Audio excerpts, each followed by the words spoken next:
Assalamualaikum warahmatullahi wabarakatuh. Nama saya Emraf Syuhadi dengan NIM 21022002399 dari kelas Manajemen F. Di sini saya akan mempresentasikan tugas summary materi UAS.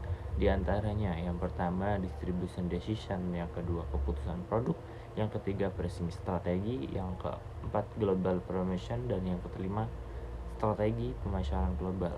Materi yang pertama adalah distribution decision atau saluran distribusi, yaitu serangkaian organisasi yang saling terkait dalam proses penyampaian atau penyaluran barang dan jasa dari point of origin ke point of consumption guna memenuhi kebutuhan pelanggan secara menguntungkan. Kemudian terdapat 3 interaksi perilaku saluran distribusi. Yang pertama, proses inisiasi yang berfokus pada motivasi dan metode suatu perusahaan untuk menjalin distribusi dengan perusahaan lain. Yang kedua, proses implementasi yang mengelola dan mengkoordinasi saluran distribusi, misal pertukaran produk, jasa, dan informasi. Yang ketiga, proses review, menilai imbalan dan kerugian yang timbul dalam jalinan distribusi. Kemudian tujuan saluran distribusi menciptakan 5 utilitas, diantaranya 1. Utilitas tepat, yang dimana ketersediaan produk atau jasa di lokasi yang nyaman dan mudah diakses. Yang kedua, utilitas waktu, yang dimana ketersediaan produk atau jasa pada saat yang diinginkan. Yang ketiga, utilitas bentuk, yang dimana produk disiapkan, diproses, dan siap dimanfaatkan.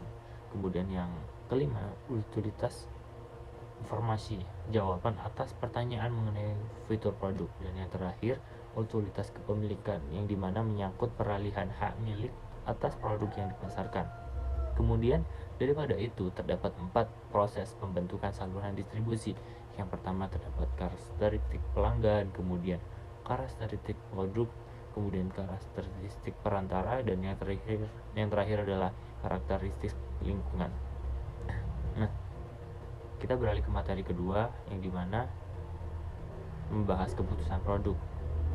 Keputusan produk sendiri meliputi objek secara fisik, jasa, orang, tempat, organisasi, ide, atau bauran dari semua bentuk tersebut. Kemudian penawaran produk ada 3. Yang pertama, barang berwujud murni seperti sabun, rokok, dan sebagainya.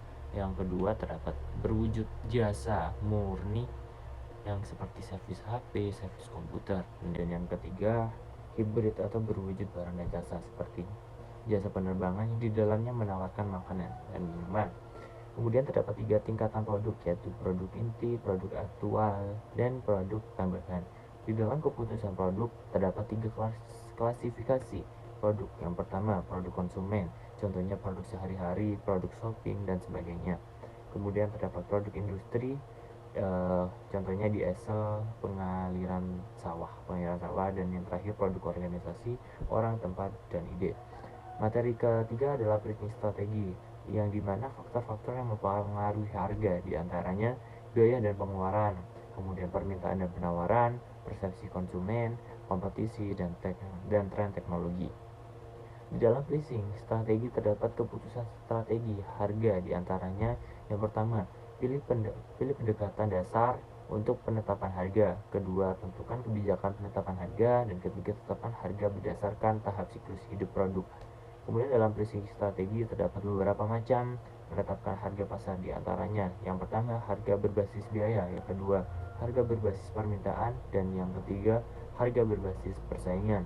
Yang materi keempat, global promotion, yang dimana komunikasi pemasaran meliputi periklanan, promosi penjualan pribadi, dan hubungan masyarakat. Saat berkomunikasi dengan publik di lebih dari satu negara, perusahaan harus bekerja dalam batasan masing-masing pasar untuk memaksimalkan.